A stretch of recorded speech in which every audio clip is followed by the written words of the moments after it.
প্রিয় দর্শক বন্ধুরা, এই মুহূর্তের জন্য আপার প্রাইমারি থেকে অত্যন্ত গুরুত্বপূর্ণ খবর আপডেট।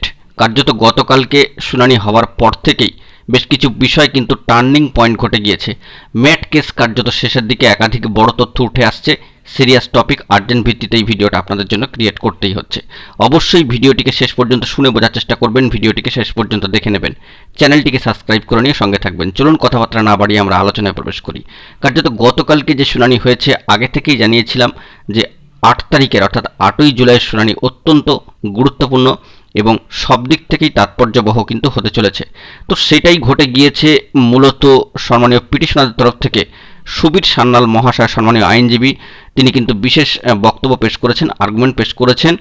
3টি মূল দিক, রিজার্ভেশন, রি-এভ্যালুয়েশন, ভ্যাকেন্সি আপডেট, 3টি বড় বিষয়, 3টিকে নিয়ে কিন্তু বক্তব্য পেশ হয়েছে।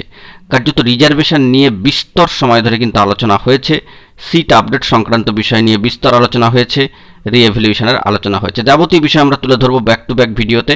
অবশ্যই আপনারা কিন্তু নজর রাখার চেষ্টা করুন। কিন্তু সবথেকে বড় বিষয়, বিচারপতির মহাশয়রা কিন্তু 11 নম্বর কোর্টে সম্মানীয় বিচক্ষণ বিচারপতি তপব্রত চক্রবর্তী মহাশয় যথেষ্ট সিরিয়াস অ্যাক্টিভিটি কিন্তু দেখিয়েছেন এবং তিনি ক্রস চেক করছেন, বিভিন্ন প্রশ্ন করছেন, সম্মানীয় আইনজীবীদের কাছ থেকে বিষয়গুলি কিন্তু খতিয়ে জেনে নেওয়ার চেষ্টা করছেন, সমস্ত বিষয় তিনি নোট ডাউন করছেন। এ থেকেই বোঝা যাচ্ছে কিন্তু যে ম্যাট কেস কার্যত এবার শেষের দিকে। বলা বক্তব্যগুলি কিন্তু সম্মানীয় যে সমস্ত অ্যাডভোকেট এবং যে সমস্ত সিনিয়র অ্যাডভোকেট মহাশয়রা রয়েছেন, তাদের বক্তব্য একটু একটু করে শেষের পথে এগিয়ে চলেছে, এটুকু স্পষ্ট।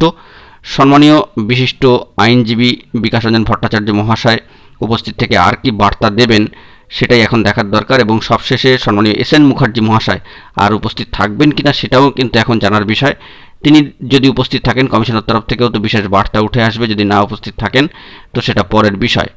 তো কার্যত সব মিলিয়ে বলা যেতে পারে সম্মানীয় বিচারপতিরা কিন্তু এবার সব কিছু সিদ্ধান্তে আসতে চলেছেন। জাল গুটোচ্ছে ম্যাট কেস। কার্যত 10ই জুলাই আবারও কিন্তু একটা নয়া মোড় নেবে এই ম্যাট কেস এবং অনেকটাই কিন্তু ফাইনালাইজেশনের পথে পা বাড়িয়ে দেবে। আপনাদেরকে বারংবার কয়েকটি ভিডিওতে জানিয়েছিলাম যে আগামী 8 তারিখ হতে চলেছে টার্নিং পয়েন্ট এবং আগামী 10ই জুলাই নেক্সট হিয়ারিং দুপুর 2টোয় সেকেন্ড হাফে কিন্তু রয়েছে।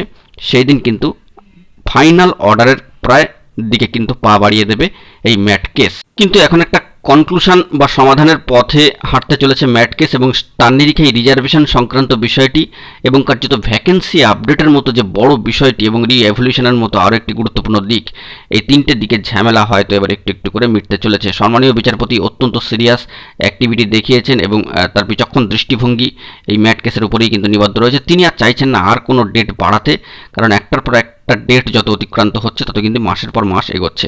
হয়তো এই জুলাই মাসের মধ্যে কনক্লুশনের দিকে এগিয়ে যাবে, তেমনই সম্ভাবনার জায়গা তৈরি হচ্ছে। কোর্ট ম্যাটার, অবশ্যই আমরা সেই দিকে কিন্তু খেয়াল রাখছি। মূলত সম্মানীয় বিচারপতিরা যে অ্যাক্টিভিটি দেখিয়েছেন গতকালকে তা অত্যন্ত পজিটিভ। তাই ম্যাট কেস কার্যত শেষের দিকে। অবশ্যই আমরা পরবর্তী ক্ষেত্রে আরও গুরুত্বপূর্ণ তথ্য এলে সবটাই প্রোভাইড করব। এখন এই পর্যন্তই। গুরুত্বপূর্ণ আপডেটগুলি পাওয়ার জন্য চ্যানেলটিকে সাবস্ক্রাইব করে সঙ্গে থাকুন। ধন্যবাদ।